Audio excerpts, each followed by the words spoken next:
Hey, how's it going? Welcome back to another video. Today's video is Warhammer 40k related. Now, as some of you may know, I recently started my first ever 40k experience with Warhammer 40k Space Marine 2.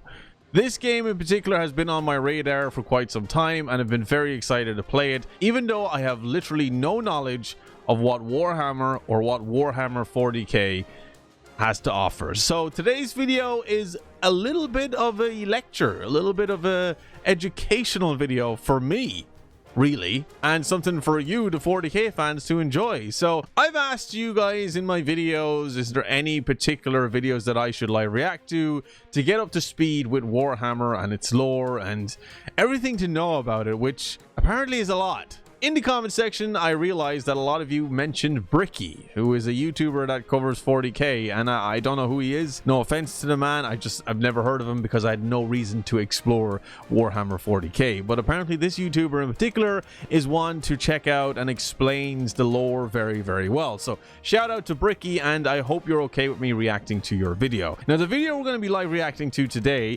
is what is Warhammer 40k? This is the timeline of the 40k lore. Now, I feel like this is a nice little introduction to Warhammer 40k. I know a lot of you want me to check out every faction and all that stuff, and I'll get to it, don't worry. But I really want to know, what is Warhammer 40k? What's it about, and what is the origins of said franchise? So today's video is going to be me live reacting to this video, maybe giving some commentary and some feedback and some, you know, whatever I think, opinions and reactions and all that stuff to said video. So I'm excited, and if you guys are excited, make sure you do leave a like. If you guys are interested in seeing a complete noob to the franchise check out Space Marine 2 for the first time, you guys have really loved that video, but the video is linked in the description, or I'll put it in the first comment as well, so you guys can check that out and watch it and see my reactions unfold, because I've been heavily into the likes of Gears of War and Halo ever since I explored Xbox a couple of years back, and I've been itching for that same feeling again, that same vibe, which a lot of people call the Xbox 360 era of gaming. So Warhammer 40k Space Marine 2 seems to be that, and I'm really enjoying it so far, and I want to get more videos out there. There's 2 videos on the channel that you should definitely check out. Anyway, I've rambled on too much. I really want to check this out.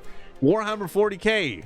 Let's get into it. Here we go. In the grim darkness of the 41st millennium exists the Empire of Man, a backwards carcass of an empire comprised of many devoted forces, gigantic robot knights, religious machine cultists, and incredibly heavily armored women, most likely with sweltering abs. And one must know what those abs taste like. Oh, what? GG Energy! The abs! What is this? This is obviously a sponsor segment. I like them already. But we're going to skip the sponsor segment. No offense, Bricky. The age of knowledge and enlightenment has ended. The age of darkness has begun. The age of knowledge and enlightenment. And now it's the age of darkness. Roughly 60 million years ago, there existed aliens. And these aliens lived short, painful lives. They belonged to radiation-stricken worlds and often died of various cancers before the age of 30. These aliens, the Necrontyr, looked up to the stars and found extreme beings of real power. Beings with the ability to create life. The Old Ones of the galaxy. They asked these Old Ones for help. Please cure us of our ailments. To which the Old Ones said, piss off. So the Necrontyr gathered together and did the sensible thing. They declared war upon these old beings and were promptly beaten into the dirt back to their short, painful lives. In the world of Why would they rise up against them? There is a hell. This hell is not like you and I know it. It's more of an afterlife, a place where dead souls end up. This place has many names: the Empyrean, the Sea of Souls, the Immaterium, and the Ether. But mostly, we just call it the Warp. While you and I know of hell as a place of horrors and punishment, the Warp isn't really that. Not in the beginning. It's energy but the kind of energy formed from thought and soul, psychic energy. What? Where This is the getting dead deep. souls of people end up in a place that is impossible to understand. No laws of reality exist. Like, time is merely a suggestion, and it is not something that can be braved easily. The warp would be like sailing the ocean in a pirate movie. To jump from your ship would be certain death. To stay in the sea for too long on your boat could drive a man mad. And there are many dangerous things lurking in those depths. Yet, the sea is not evil. It simply is. Mostly. There are more malevolent beings in those waters, areas that you do not sail towards. This would be known as the realm of chaos. The realm of chaos exists in the warp as a special area led by 3 chaos gods. Khorne, the god of combat, murder, and... Whoa, hang on. Oh, Jesus.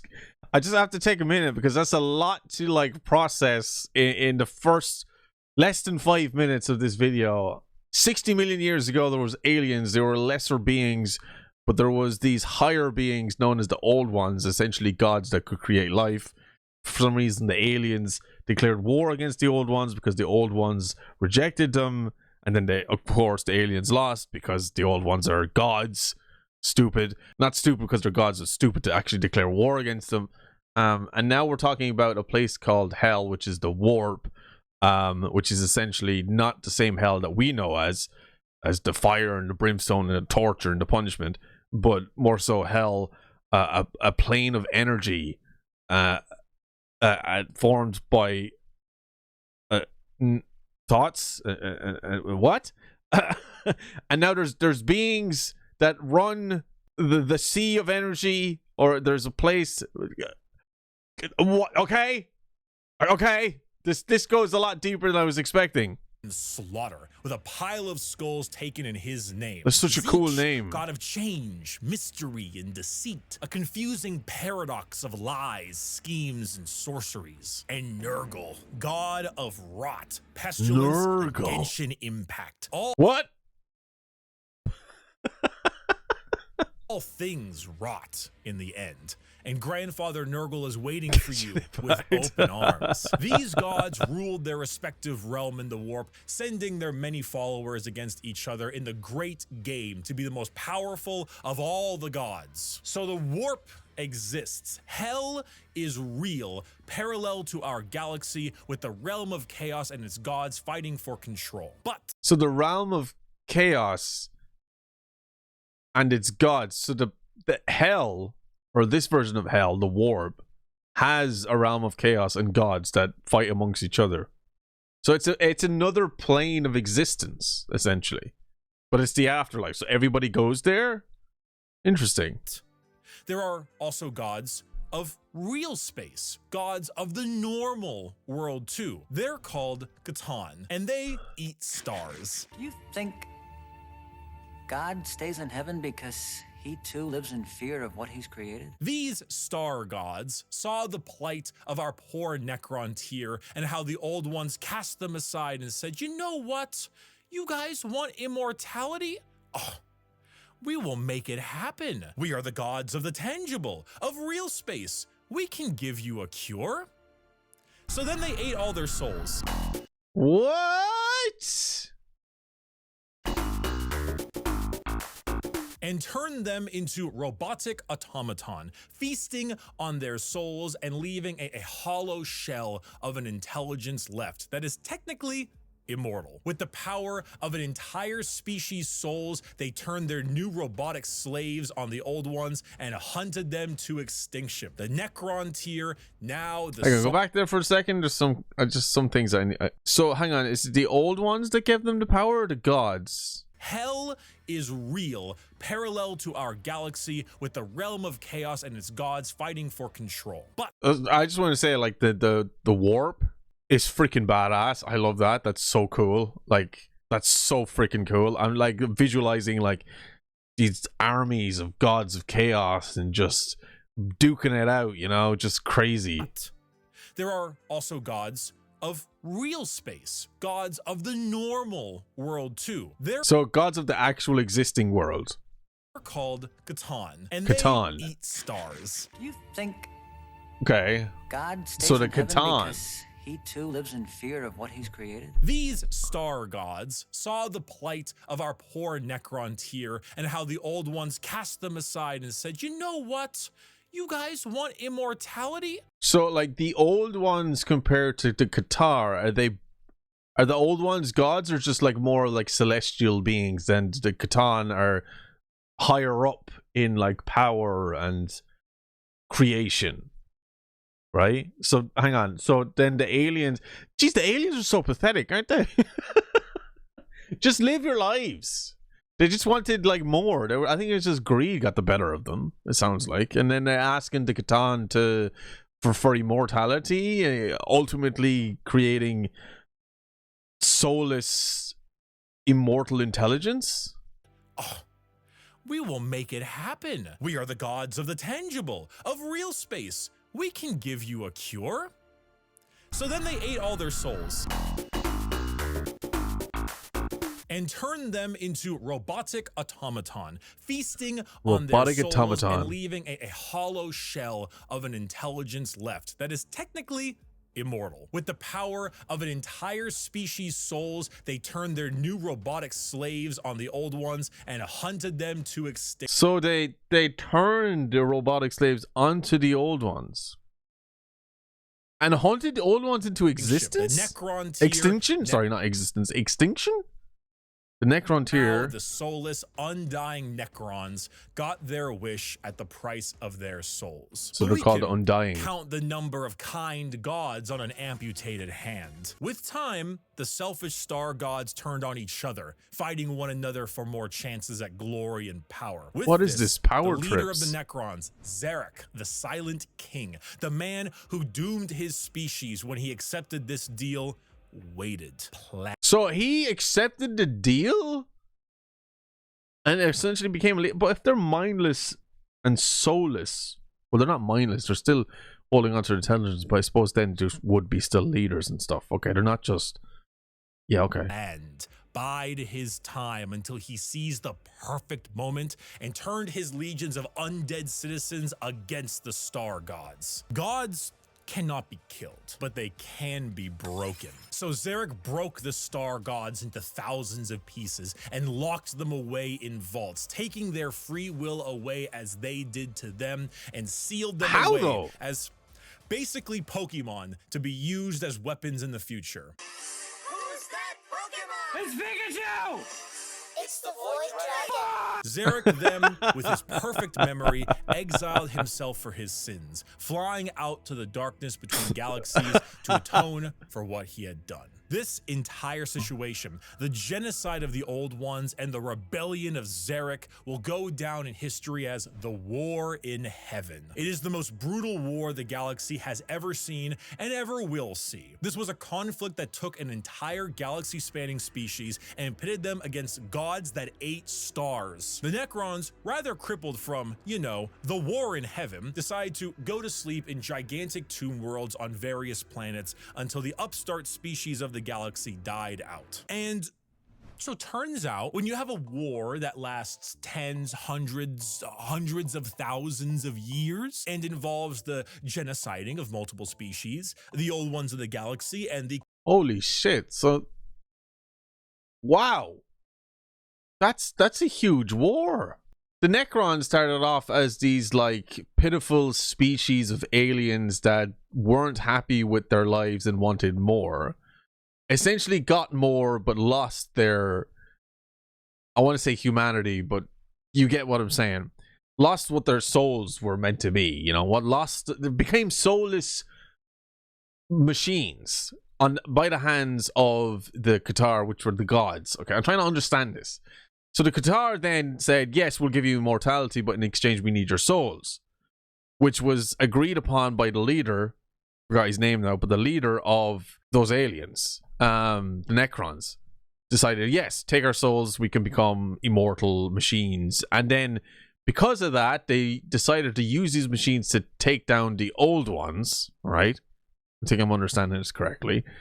And after that, the machines, or the Necrons, or the undying Necrons, as they're called now because they can't die and they're immortal, decided to overrun the star gods and take over and capture them, creating a intergalactic multiversal space war of some kind that lasts tens of thousands of years, which is genocide on multiple different planets because the Necrons can't die and they're just killing everything, and the Old Ones and the Star Gods.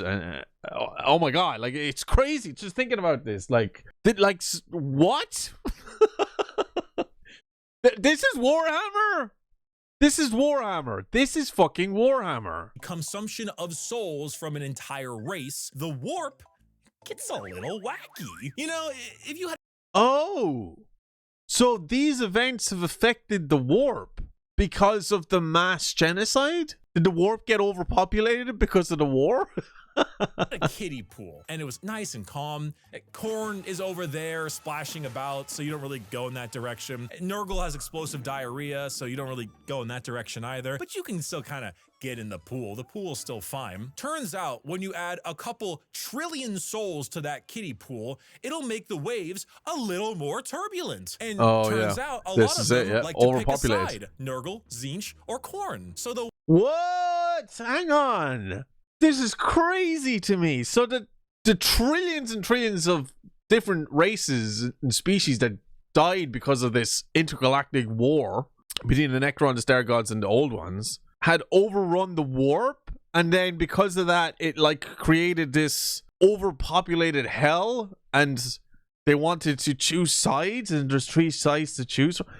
Wow, I like where this is going. The once calmer warp, the once relaxing kiddie pool, has now been bloated. 1,000,000 years of war will certainly make Khorne, god of murder and slaughter, more powerful. 1,000,000 years of war will probably make Tzeentch, god of deception and change, a little more powerful. And good god, 1,000,000 years of war will make Nurgle, god of decay, oh, just the tiniest bit more powerful. Now, entering that kiddie pool is no longer fun, it's dangerous. The warp is now a problem. Hell is resembling hell a lot closer to what we imagined it originally. The Sea of Souls and the Realm of Chaos are now intertwined. So who else to brave the galaxy than a species that won't need to deal with that?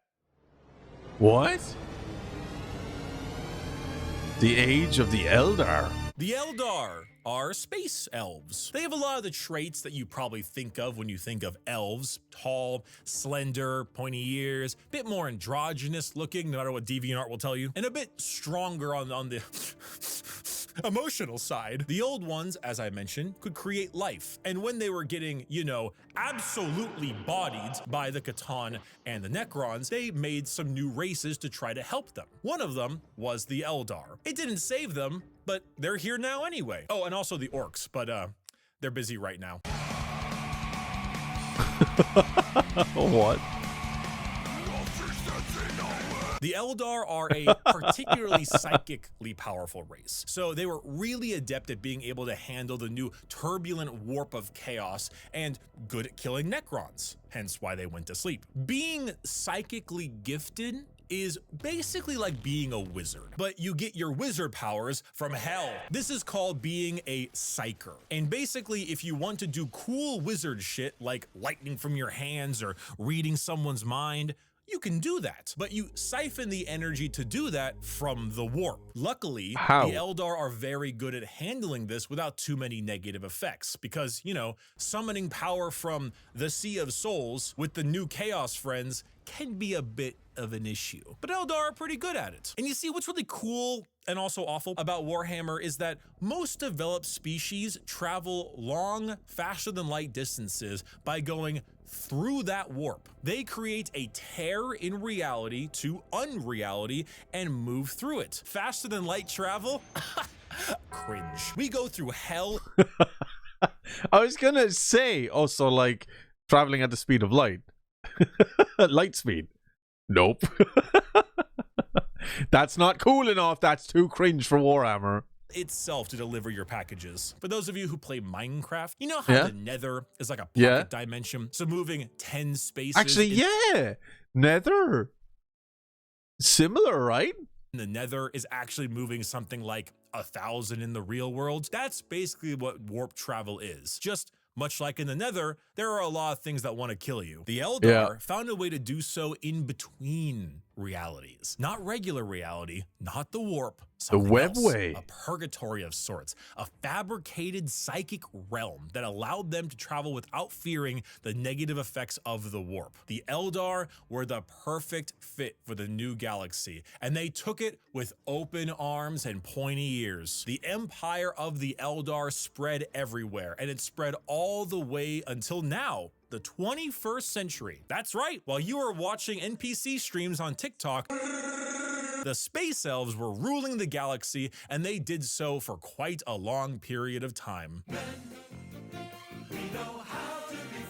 The 21st century came and went. Humanity grew and grew, all under the nose of their elf overlords. At this time, humans advanced, your classic sci-fi style way. We began to expand, colonize our solar system, terraformed our planets, created new and more powerful machines and starships. The age of Terra, also known as Earth, but we call it Terra here, was here, and existed between the 21st century all the way until the 15th millennia. Not much is known about this time, not much needs to be known. Humanity grew up, sought the stars. It's classic. Then came the years between 15,000 and 25,000, the age of technology, or to some, the dark age of technology. This is when humanity reached a new apex of technological understanding. When you think of sci-fi, there's a lot of things you can think of. Star Trek, maybe Star Wars style. You can go cyberpunk dystopian. The age of technology was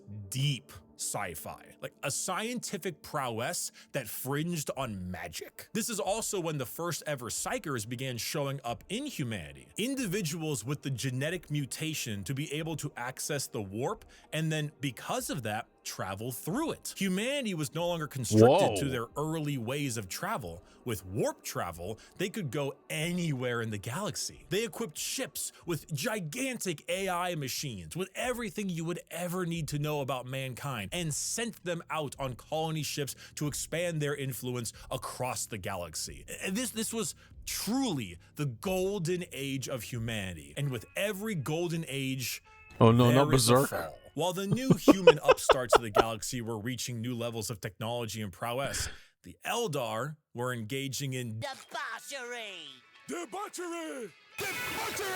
What happens when a species has everything? You can produce unlimited food out of nothing. Your need for farmers and workers, gone. You have dominated the stars and have created a fast travel system that doesn't rely on the dangers of the warp. You have nothing else to do. You have no struggles, no problems, and feel as if there is nowhere else to go. Well, you begin to experiment. The Eldar started harmless enough. You take a serious interest in your species' culture, your arts, paintings, poems, plays. These are Eldar, elves. Remember, their emotions are heightened, more powerful than us humans. So your plays get louder. They start to push on the limits of your hearing ability. Your music becomes different, more deranged. It pushes the boundaries of what is art. The visual spectacle of art becomes more bizarre, more delusional, more eccentric. And let's not forget a very important sense. Touch. Pornography is one thing. I'm a virgin. Brothels is another. What if they all mixed? What if your brothels were part of your art and music? And what if those became more deranged? The boundaries of debauchery were not just met, but shattered. Next thing you know, murder is commonplace and often mixed with the art, music, and sex. Pain is a common byproduct of entertainment. Whatever sensation you can have must be increased, must be enhanced, must be taken to the limits. The Eldar Empire slipped into a nightmarish realm of debauchery and excess, with the worst of it taking— What the fuck? The weird thing about this is it all makes sense. It makes so much sense. Like they became so advanced and eliminated all problems and all issues and the need for resources because they had them, unlimited amounts of them, on demand whenever they. It would lead to this insane, crazy, disturbing behavior just to feel something. That's fucked up. place in a city in the Webway, a black market for these kinds of heinous acts known as Kamara. Some Eldar saw the writing on the wall, saw what was happening to their species and how far they had slipped. So they boarded continent-sized starships called craft worlds and left their empire, seeking a more enlightened, calmer existence among their peers. Some, those in Kamara, pushed it to even greater heights, relishing the pain and torment they inflicted on those around them. All during this, the warp, the yin to the yang of the world, was fed by these emotions, by the psychic power of the Eldar, by the souls taken in these depraved acts on a galactic scale. And just like that— my god, the warp is getting more and more messed up as the development of these species and these races progresses. Oh my god. Eldar ended. Slaanesh, the fourth chaos god, was birthed into existence and consumed the souls of 90% of the Eldar population. Those that fled were spared the worst of it, and those in the Webway and Kamara were able to stave off the pull of Slaanesh so long as they continued to commit horrid acts of torture and violence. But for the majority of the Eldar, their empire died with Slaanesh's birth. The new fourth chaos god, she who thirsts, the god of unspeakable excess of pleasure, pain, hedonism, and perfection, had been born. With the fall of the Eldar Empire came the ruin of humanity. Slaanesh's birth sent storms in the warp across the galaxy, making travel between star systems impossible. Coupled with a huge classic AI rebellion, as a staple in these sci-fi settings, humanity began to suffer the age of strife. Now, planets that relied on intergalactic travel were completely cut off. Long-range messages normally sent through the warp were snuffed out. If you were a planet that was great at mining stuff but couldn't get food, well, you know that movie about the rugby players in the mountains? Oh shit, yeah. Because of these insane warp storms and fluctuations, psykers began to appear among the human population a bit more often. Now, this initially had them hunted down as witches, because that's pretty common in this setting, but some deemed it right to protect them. Unfortunately for those people, psykers, because they open a gateway to the warp, don't really know how to use their powers well, and they— yeah, because they're not Eldar. Kind of attract demons, who then force their way through the psyker as a conduit of sorts and begin to slaughter the population of your planet. What? So, like, they what? They essentially using the powers and drawing the powers from the warp. It created a portal within them that released the demons within the warp. So what?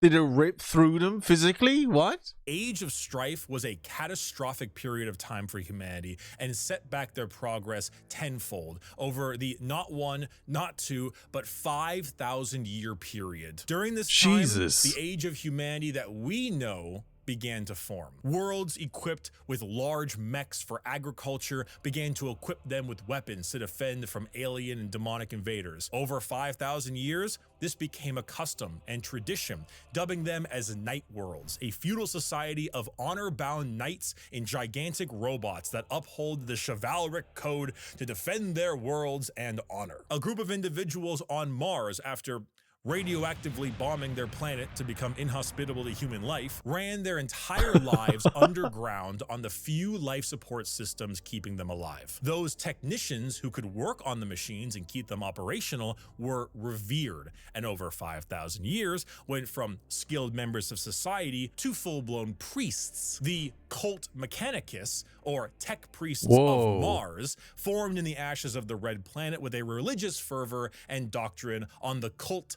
of the machine god. And on Earth, dude, it's so badass. Techno-barbarian tribes waged war across the planet in a Mad Max style of blood and gore, until finally, a mysterious man who lived in the shadows of Terra for millennia finally revealed himself to the populace. His name was the Emperor. Oh my god, it's the Emperor! The Emperor?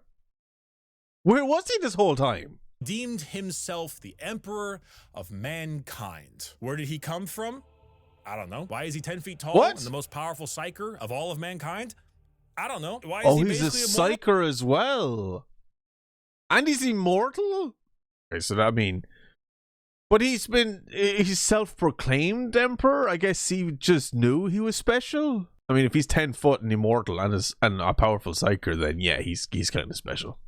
I don't know. Where'd Cotton Eye Joe go? Who knows? But he's here, and he isn't happy with all of you ripping up Terra. So he began the Unification Wars, where he and a very early version of the famous Space Marines, the Thunder. Oh my god, an early version of the Space Marines, yes! Warriors reunited Thunder Terra Warriors under a single banner. With blood. Then, after taking over Earth, he reunited the Thunder Warriors into the fucking dirt. This is where we get the Imperium of Man, also known as the Imperium. The new faction headed by the Emperor of Mankind, with a treaty signed with the Cult Mechanicus on Mars to spread out and reunite humanity after the catastrophic Age of Strife. But first, the Emperor is going to need some smaller versions of himself. 20 of them, 18 of them, I meant, gene-crafted sons of the strongest human to ever live. All of them possess unparalleled... Gene-crafted? Who's the mother? Strategic power, intelligence, formidable strength and size. A real powerful force to unite humanity and stop the chaos of the current galaxy. Speaking of chaos, you ever seen that image of that guy? It's like throwing the baby like a basketball. It's about what happened. The Chaos Gods intervened and grabbed the 18 Primarch gestation pods and yeeted them across the galaxy at a whim everywhere they could possibly go. A galactic game of keep away. So the Emperor had to get them back. So begins the Great Crusade. A crusade across the stars to reunite not just humanity, but the Emperor with his fallen sons. The first to be found was Horus, one of the strongest and most noble sons. The Emperor carried with him a legion of newly crafted warriors with genetic material made from their Primarch father. These are the newly made Space Marines. Wow. For Horus, his were the Luna Wolves. And as the Emperor continued on his Great Crusade, he found more and more of... So one of his sons has Space Marines called the Luna Wolves. His sons, reuniting them with their individual Space Marine legions. Leman Russ, the cunning hunter with the Space Wolves. Rogel Dorm. Oh, the Space Wolves. The Phalanx with the Imperial Fists. Angron, the Barbarian. This is so the Emperor had 18 sons. They were spread across the galaxy, and they all had their own factions of Space Marines. This is so cool. Very angry with his World Eaters. Fulgrim, the Perfect, with his Emperor's children. And Jagatai Khan, the Swift, the Stoic, and his White Scars. Those were just some of the 18, and one by one his lost Primarch sons were returned to him, and their Space Marine legions returned to them. The Great Crusade saw humanity once again reconquer the stars, returning worlds of humanity back to the Imperium and killing any and all who stood against their noble crusade. But in the years of the 31st millennia, treachery would break this all apart. Of course. Horus, the Emperor's most beloved and favored sons, named War Master for the Crusade, succumbed to the power of chaos and daddy issues. All because of that bastard Erebus. Yo, fuck Erebus. Slowly, who's Erebus? Horus would become corrupted, turning the Emperor's sons against him. This begins the most pivotal moment in our story, and the one that has like 50 books written about it, the Horus Heresy. 9 of the 18 Primarchs turned against the Emperor, and the following years were a bloody battle. 9 of the 18 turned on the Emperor. So you have Space Marines going at each other for the throne of Terra. The Emperor originally was working on a special webway project, just like the Eldar, to make faster than light travel significantly easier and safer, really improve humanity to allow them to conquer the stars without the risk of the warp. Well, this big red idiot named Magnus kind of blew a hole into that. literally and figuratively. So Big E over there is stuck on a Big E. gigantic golden throne, holding back the oncoming rush of demons and powering the Astronomicon, basically a big North Star for people who are sailing in the warp to help them navigate. The Horus Heresy saw many loyalist and traitor legions pitted against each other in a bloody war until it reached Terra itself. Horus, unable to break through the lines and with time running out, made a gambit and opened his ship up to be boarded. The Emperor took this challenge, quickly allowing someone else to take control of the throne as he teleported his way onto Horus's flagship,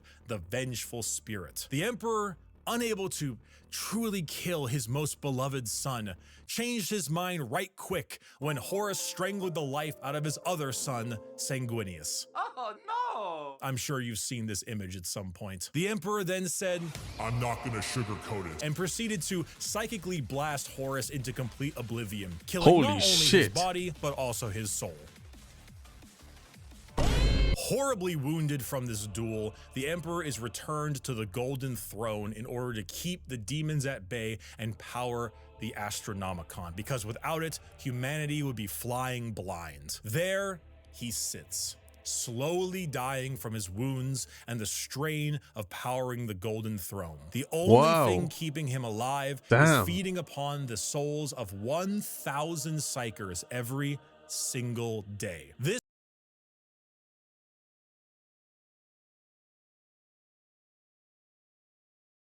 So the Emperor is powering this portal for humanity, but essentially was the reason why there's been so much chaos, because of its, well, his seeds decided to turn on each other, but he still sits there on the Golden Throne to power this portal for humanity, but is deteriorating and is being kept alive by 1,000 souls daily. This was 10,000 years ago. We are now in the 41st millennium, modern day. Warhammer 40,000. Whoa! Oh my God! Oh my Lord, dude, this is such a good video. Bricky, thank you for educating me today. This is fantastic. The Emperor remains on his throne. The Imperium is a rotting carcass of an empire, a fascist, xenophobic cult that worships the Emperor as a deity despite him never wanting to be seen as a god. Over the span of 1 million worlds, the ecclesiarchy, the church of the Emperor, is spread throughout. Inquisitors with unparalleled power root out any sign of heresy or lack of devotion to their god Emperor. The other half of the traitor legions move about as Chaos Space Marines, raiding and pillaging the Imperium, while the loyalist half does their best to keep the Empire alive. All throughout this, they must endure Orc invasions, Eldar trickery, the reawakening of the Necron race, and the Great Devourer, the newest Tyranid threat from the darkness between galaxies. Oh, the Tyranids, that's who we're fighting on their in Space Marine. The theme of Warhammer 40,000 is regression and intolerance. Every major faction in Warhammer has had an empire that spanned the galaxy only to be crushed back to a hollow shell of what they once were due to their own failings. Culture, the arts, personal freedom, religious tolerance, the simple possibility that alien life might not want to kill us is considered heretical and is often met with a pistol to the head. There is no time for these things. All there is time for is worship of the God Emperor and a million wars to be fought. To be a human in the 41st millennia is 99% of the time to live a horrible existence, to be one of trillions of other humans across a million worlds throughout the galaxy. A galaxy where AI is outlawed, so humans are repurposed and lobotomized to become slaves. A place where lack of devotion is met with death. And if you even have devotion, there is a good chance the threats to the galaxy, chaos, and aliens will kill you anyway. Warhammer is a world where you revel in being bad. There are protagonists, there are antagonists, but every faction is some shade of evil. Because playing the bad guys is always more fun. And my friend, you have a selection. So pick up that lasgun soldier. You and the other 3 million men and women in this single deployment on this single world in this single battle will now show them the might of the God Emperor. That weapon in your hands has killed 99% of the alien populations in this galaxy. Unfortunately for you, soldier, you're fighting the final 1%. May the Emperor be with us. Glory to the first man to die, for in the grim darkness of the far future, there is only war.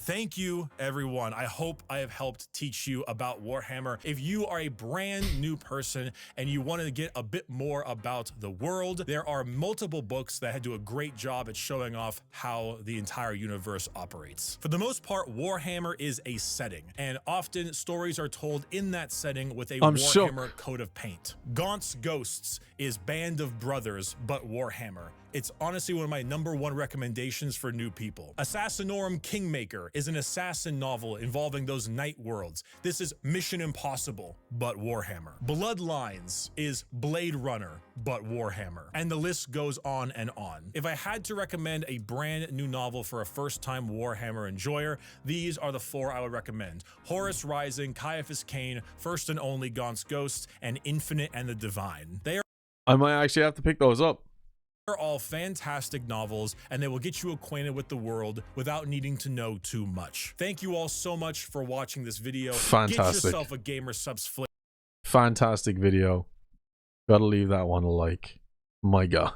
Okay, so I was just given a crash course lecture from Bricky about the origins of Warhammer 40k, and honestly, this is probably one of the coolest videos I've watched in a very long time.